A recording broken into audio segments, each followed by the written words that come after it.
Di lapangan ini Bung Sarip ada dikatakan ketika mengetuk pintu harus permisi dan keluar juga harus pamitan. Gitu.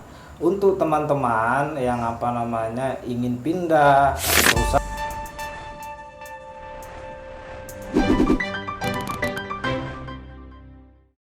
Oke teman-teman, kembali lagi kita. Ini sudah lama video ini banyak dinanti-nanti, banyak teman-teman yang nanya kapan kemudian kita syuting, kita rekam podcast, banyak yang nanya teman-teman di subscriber kami nih.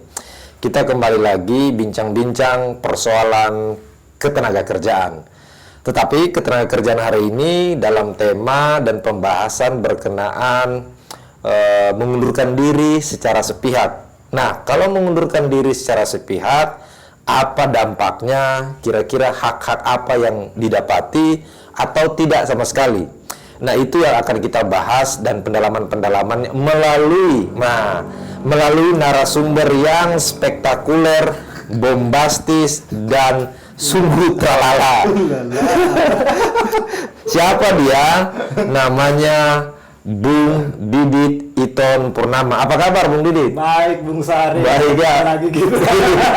Kita ketemu terus. Oke Bung Didit. Dari mana nih kok rapi betul ini? Hitam-hitam ini. Tadi dari acara nikahan teman. Oh, nikahan teman ya? Oh, oke, nikahan teman.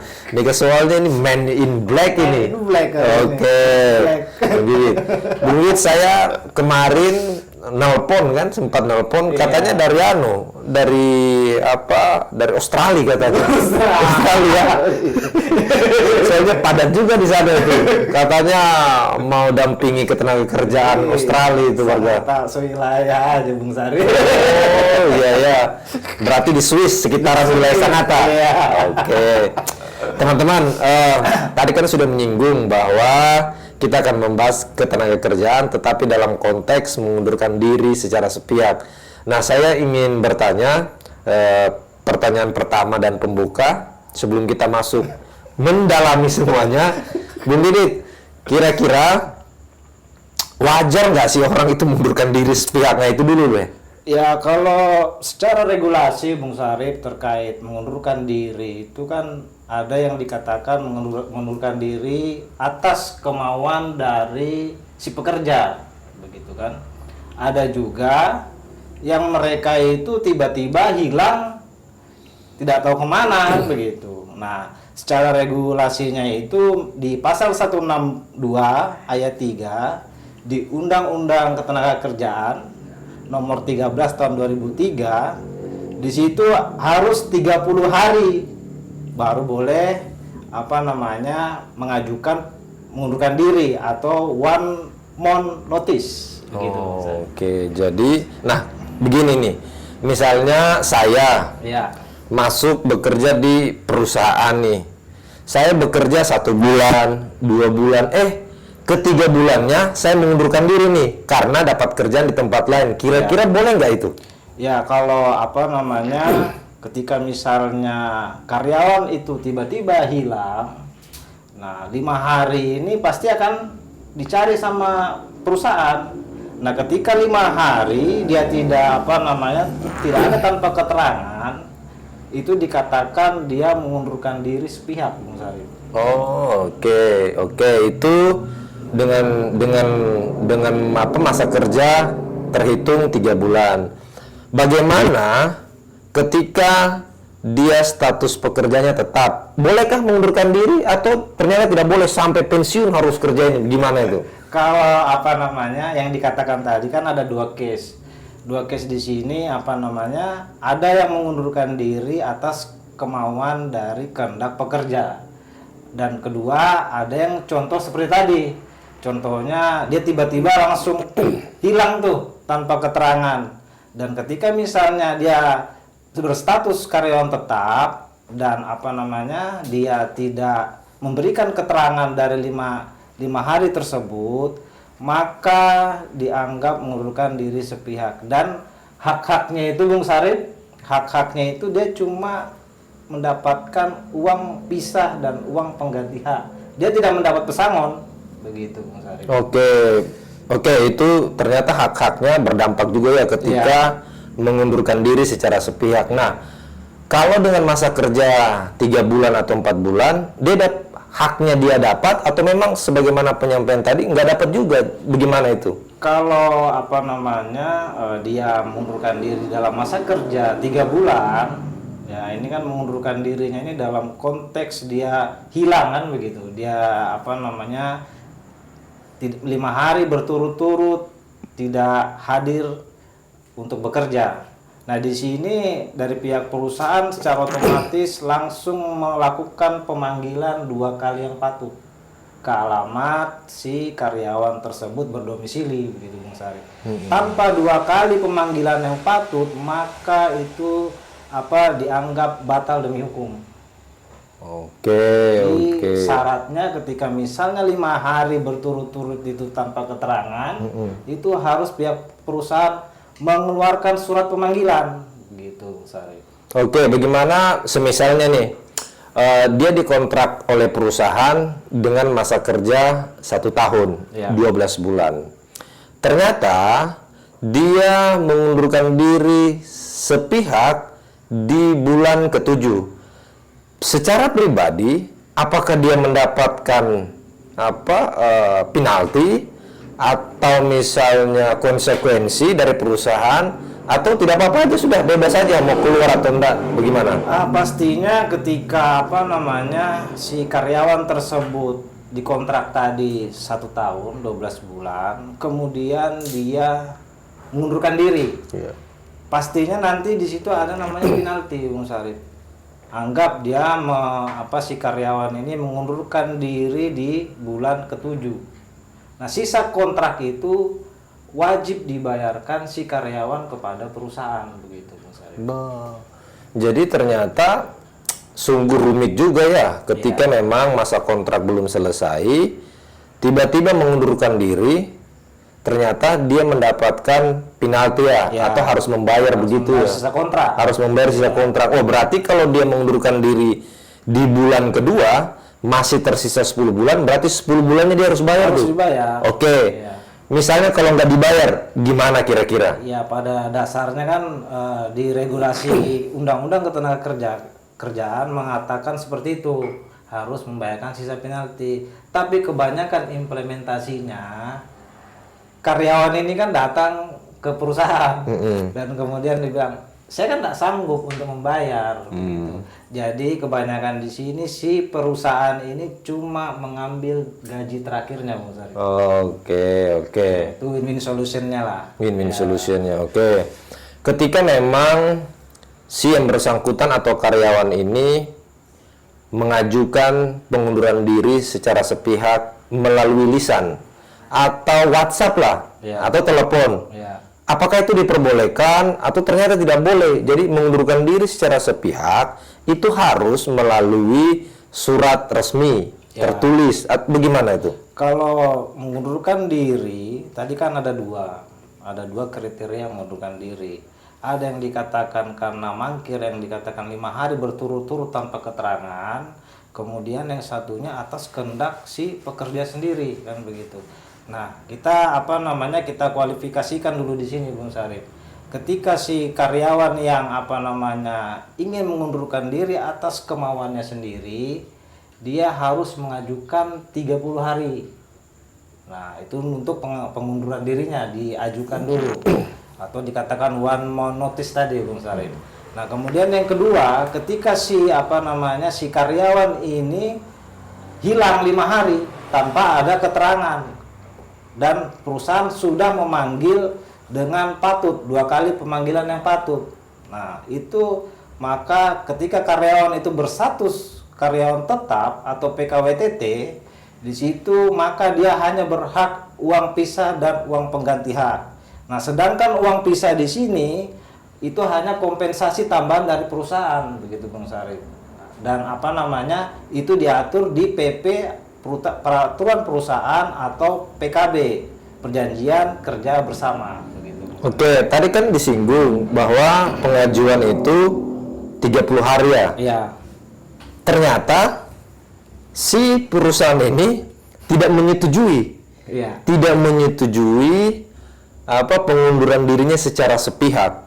Nah, bagaimana itu? Apakah ada seperti begitu dalam perjalanan ketenagakerjaan kita, atau memang itu sesuatu yang sering terjadi atau tidak mungkin? Gimana tanggapannya? Ya, untuk waktu jeda 30 hari tersebut, pihak diregulasikan mengatakan untuk persiapan operasional juga gitu. Makanya dikasih jeda 30 hari. Nah, ketika misalnya si karyawan ini masih mempunyai job-job yang belum diselesaikan, makanya dengan 30 hari itu sambil menunggu penggantinya, Bung Sarif. Nah, kebanyakan sih 30 hari itu di ACC sama pihak perusahaan gitu, Bung Sarif. Oke. Tadi kan disampaikan bahwa ketika pengunduran diri secara sepihak tentu kan berdampak juga terhadap karyawan tersebut. Ada rentan waktu 30 hari itu. Semisalnya, apakah ruang-ruang bipartit itu menyediakan juga untuk obrolan, untuk diskusi berkenaan dengan, Pak, bisa ndak ya saya ini walaupun di aturan saya nggak dapat hak-hak saya, bisa nggak ya saya dapat mungkin uang pesangon atau mungkin uang kompensasi atau uang reward entah apapun lah itu, bisa nggak seperti begitu tuh? Kalau si karyawan ini mengundurkan diri yang di 30 hari tadi sebelum untuk mengajukan pengunduran dirinya, biasanya di sini mereka mendapat uang pisah, uang pengganti hak, dan uang uang jasa. Nah, uang jasa di sini kan dihitung berapa tahun dia bekerja untuk karyawan tetap. Nah, sedangkan untuk yang terjadi case yang tadi sudah hilang 5 hari, kemudian dipanggil 2 kali yang patut, maka di sini perundingan bipartitnya ini terkait uang pisah. Nah, uang pisah di sini kan apakah ada diatur di PP peraturan perusahaan atau di PKB peraturan kerja perjanjian kerja bersama begitu. Nah, kebanyakan di sini ada putusan PHI ketika misalnya uang pisah ini itu disamakan dengan UPMK. Itu di sini UPMK ini adalah masa kerjanya itu, Bung Sarif. Jadi ada perbedaan di situ, uang pisah ini di putusan PHI itu disamakan dengan UPMK. Gitu. Oh, oke. Ya, jadi menarik teman-teman ketika kita berbicara ngobrol persoalan mengundurkan diri secara sepihak. Karena ketika kita mengundurkan diri secara sepihak berdampak juga kepada pribadi kita itu ataupun keluarga kita ketika sudah memiliki keluarga. Sekarang begini pertanyaannya Bung Didi, tadi kita sudah menyinggung latar belakang, dampak dan seterusnya. Kira-kira seharusnya di dalam pengajuan pengunduran diri sepihak itu apakah diperkenankan untuk misalnya ketika sudah disetujui, apakah perusahaan mengeluarkan surat keterangan bekerjanya, misalnya ternyata orang ini kerjanya baik, orang ini ternyata kerjanya ulet aja, sehingga surat keterangan itu bisa dipakai nih ke perusahaan yang baru, ataukah dengan pengunduran diri secara sepihak itu karena tidak tahu keberadaannya tiba-tiba datang minta surat keterangan kerja, ternyata tidak diperbolehkan. Nah, itu bagaimana pandangannya itu? Ya, ini biasanya bahasa-bahasa di lapangan ini, Bung Sarif, ada dikatakan ketika mengetuk pintu harus permisi dan keluar juga harus pamitan, begitu. Oke. Jadi ketika misalnya karyawan ini mau mengundurkan diri, alangkah bagusnya itu harus melakukan atau mengajukan surat pengunduran diri ketika dia ingin mengundurkan diri. Nah, yang salah di sini ketika karyawan itu hilang begitu. Dan kita kan dari pihak perusahaan pastinya mencari kemana nih 5 hari ini mangkir kan begitu. Dan kita juga pastinya sudah memberikan surat pemanggilan yang patut 2 kali maksimal sudah itu 2 kali. Oh, jadi ternyata harus 2 kali panggilan 2 gitu kali ya? 2 kali panggilan. Jadi begini, ketika memang si karyawan ini, kan tadi kita sudah cerita, ngobrol, ketika dia mendapatkan pekerjaan di tempat lain, ternyata diam-diam nih dia nih, mungkin buat lamaran, ternyata ada tempat yang mungkin lebih bagus menurut karyawan, lebih baik, ternyata pindah dan kemudian diterima. Terus pindahnya diam-diam gitu. Tapi bagaimana dengan misalnya nih, si karyawan ini ternyata anggap saja di lokasi yang jauh, komunikasi yang susah, blank spot begitu, jaringan yang sulit, terus kondisi dia sakit selama 2 minggu lah gitu.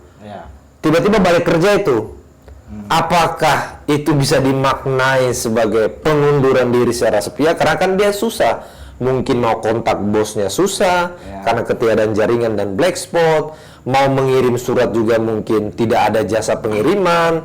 Nah itu gimana itu? Ya kalau terjadi case seperti yang tadi dikatakan oleh Bung Sarip, yang dari kondisi di situ dia tidak bisa melakukan komunikasi dengan perusahaan. Nah ketika misalnya dia 5 hari, 6 hari dia tidak masuk karena sakit, ketika dia masuk dia langsung harus membuktikan bahwa ada surat sakit. Nah setelah dibuktikan adanya surat sakit itu, dari pihak karyawan akan bisa bekerja kembali, Bung Sarip. Oh, oke. Harus ada bukti surat sakit atau opname. Opname itu ya. Oh, jadi memang hal-hal itu bisa dicarikan solusi ya. Ketika si karyawan ini bisa membuktikan bahwa dia sedang sakit, kira-kira gitu. Dan pastinya juga pihak perusahaan pasti menyurati juga. Karena tadi kan 2 kali pemanggilan, pastinya surat itu akan disurati di domisili si karyawan itu. Oke. Nah, bagaimana ketika memang ada problem misalnya? Karena kita kan nggak tahu nih, karyawan mungkin ngekos di alamat A misalnya. Ternyata dia pindah ke desa atau RT yang berbeda. Nah tentu kan agak kesulitan juga, sedangkan si karyawan tidak mengupdate data-data identitas dia gitu. Tidak masuk, ternyata menurut versi karyawan, saya kan sakit, saya kan tidak pernah dapat terima, tidak ditelepon, tidak dikirimi surat, kok saya tiba-tiba mengundurkan diri. Nah itu gimana itu? Ya pastinya ketika dikatakan si karyawan sakit tadi itu kan pastinya dari pihak perusahaan, mana surat sakitnya, kan begitu. Harus bisa membuktikan bahwa dia betul-betul sakit. Nah, ketika misalnya tadi yang dikatakan dia berpindah alamat, kan begitu, dari pihak perusahaan ini pastinya menggunakan menyurati alamat yang pertama ketika dia masuk bekerja. Nah dan biasanya juga perusahaan itu pasti updating terkait domisili. Setiap tahun dia pasti akan update untuk biodata si karyawan. Oke, misalnya kan yang paling urgent juga, anggap kerjaannya sudah setahun, 2 tahun, 3 tahun, BPJS Ketenagakerjaan ketika mau diklaim, dan ketika dia melakukan pengunduran diri secara sepihak, apakah dana yang ada di BPJS Ketenagakerjaannya itu hilang, kehangus karena dia mengundurkan diri secara sepihak, atau tetap ada itu dengan kondisi apapun dia itu gimana? Ya, kalau untuk BPJS Ketenagakerjaan ini bisa dicairkan atau bisa diambil ketika sudah mendapat pengalaman kerja dari pihak perusahaan, Nah, ketika misalnya nanti dia mengundurkan diri, pastinya administrasi mereka sudah dipenuhi, maka dari pihak perusahaan akan mengeluarkan surat pengalaman kerja. Nah, dari situ ya nanti dari pihak karyawan akan mengurus ke kantor BPJS Ketenagakerjaan. Nah itu dia tadi kan, bagaimana ketika pihak perusahaan tidak mengeluarkan dan memberikan surat keterangan kerja itu, karena perusahaan menganggap bah ini kok nggak ada kabar, hilang berbulan-bulan, kami sudah memberikan dia PHK terus 5 bulan kemudian baru muncul, ya sudah. Karena peraturan kami secara internal bila mana tidak diketahui keberadaannya dan beberapa bulan kemudian tidak menginformasikan, maka kami tidak akan mengeluarkan surat keterangan kerja. Nah itu dalam perspektif perusahaan diperbolehkan atau tidak sebenarnya seperti hal tersebut itu? Kalau pihak perusahaan tidak memberikan pengalaman kerja ini, Bung Sarip, pada dasarnya ini sudah zalim kalau saya bilang. Zalim, hati-hati, zalim. Karena kenapa? Di sini kan pihak karyawan ini kan sudah bekerja, nah tinggal dari perusahaan ini mengeluarkan kenapa si karyawan ini keluar atau mengundurkan diri.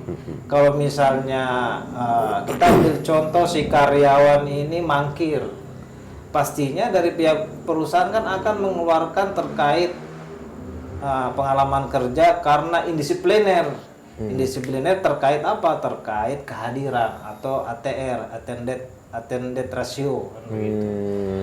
Jadi saya rasa perusahaan ini ya harus tetaplah mengeluarkan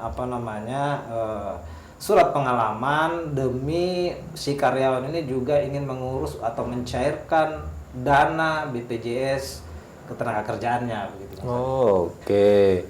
Jadi itu dia memang penting juga ya komunikasi yang baik ketika memang kita mengundurkan diri secara sepihak. Tapi di dalam surat pengalaman atau keterangan kerja itu dituliskan misalnya nih alasan dia mengundurkan diri secara sepihak karena tidak pernah masuk. Ya. Itu ditulis juga ya? Bisa. Kalau misalnya untuk karyawan yang tadi 5 hari berturut-turut hilang tadi itu, ya pastinya akan dikatakan indisipliner. Berbeda dengan si karyawan yang benar-benar mengundurkan diri secara baik-baik. Contohnya yang tadi dengan akumulasi 30 hari baru untuk pengajuan pengunduran dirinya begitu. Saya kira kemudian ditulis dan tercatat secara secara spesifik misalnya mengundurkan diri karena nggak pernah masuk. Ternyata kalimatnya indisipliner ya. Indisipliner. Jadi kan indisipliner itu kan beragam ya, luas maknanya itu. Mungkin pada saat kerja mungkin main HP atau mungkin main game dan lain sebagainya gitu. Jadi memang hal-hal begitu penting juga kawan-kawan. Oke. Pada saat kita melakukan pengunduran diri misalnya nih, melakukan pengunduran diri, apakah kita pernah di briefing misalnya atau dipanggil lah sama bos atau koordinator kita, janganlah mengundurkan diri, di sini saja kerja, atau tiba-tiba perusahaan satu kali kita ngomong langsung diteken, gimana tuh kira-kira itu? Ya pastinya karena pengunduran diri di sini atas kemauan dari pekerja, di sini kan pastinya dia ini ingin mencari atau yang lebih baik, Mas Arif. Dan kita juga dari jajaran manajemen maupun dari atasan langsung, kita juga sudah memberikan pertimbangan-pertimbangan. Setelah keluar dari perusahaan ini, apa yang kamu lakukan kan begitu? Apakah untuk membuka usaha atau pindah ke perusahaan lain kan begitu? Jadi di sini ya tergantung sih dari si karyawan itu. Kita juga tidak bisa menghalang-halangi juga untuk ketika karyawan ini sudah mengajukan pengunduran dirinya begitu. Oke, Bung Didit, menarik kita membahas berkenaan dengan pengunduran diri secara sepihak. Tentu beragam dampak dan yang diterima lah ketika hal-hal itu kita lakukan. Nah sekarang Bung Didit, saya minta ya seperti biasa lah. Kalimat bombastisnya kah, atau kemudian pepatihnya kah, ya spirit kalimatnya lah, atau himbauan, boleh lah apapun, silakan Bung Didit, silakan. Ya ini kesimpulan dari pembicaraan topik terkait pengunduran diri 5 hari berturut-turut karena mangkir. Untuk teman-teman yang ingin pindah perusahaan atau ingin mengundurkan diri, alangkah bagus, alangkah elok ketika misalnya si karyawan ini atau kita sebagai karyawan ketika misalnya ingin mengundurkan diri harus mengajukan 30 hari tersebut. Jangan tiba-tiba hilang 5 hari kemudian datang ingin minta pengalaman kerja. Nah, disinilah kebanyakan hak-hak yang kita dapatkan di sini ya cuma uang pisah dan uang pengganti hak aja begitu, Bang Sarif. Oke, teman-teman. Jadi itu kalimat bombastis yang disampaikan oleh Bung Didit. Teman-teman, ingat selalu safety first. Ketiga, keselamatan kesehatan kerja. Terima kasih.